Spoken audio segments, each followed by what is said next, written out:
Dramatic testimony yesterday with top Republican officials detailing how they resisted pressure from Donald Trump to overturn the election. One told the former president, "I will not break my oath." Chief Washington correspondent John Carl has the highlights. Good morning, John.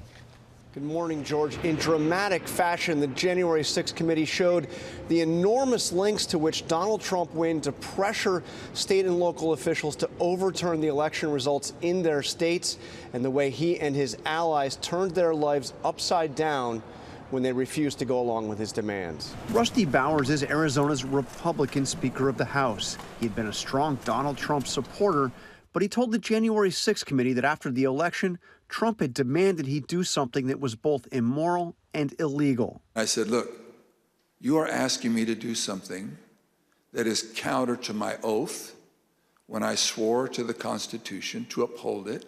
You are asking me to do something against my oath, and I will not break my oath.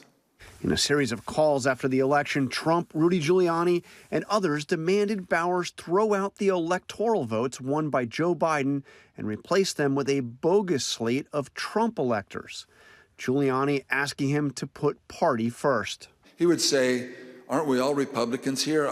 I would think we would get a better reception. Bowers kept asking for evidence of vote fraud, something Giuliani promised but never delivered. He said, we've got lots of theories, we just don't have the evidence. No one provided me ever such evidence. As Trump and his allies went public with their pressure campaign, Bowers' office was bombarded with thousands of threatening messages. The committee sharing this never-before-seen video of protesters refusing to leave the Arizona State House, including the January 6th protester known as the QAnon shaman.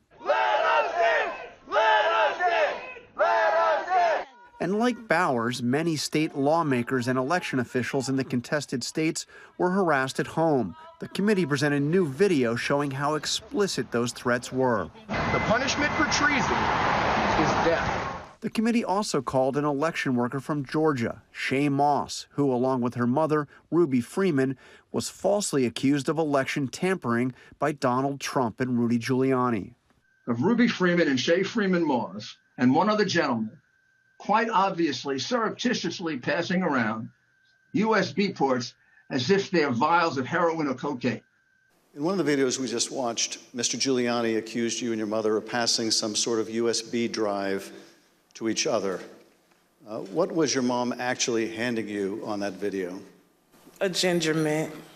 The accusations were bogus, but they triggered an avalanche of threats from Trump supporters. A lot of threats. Wishing death upon me,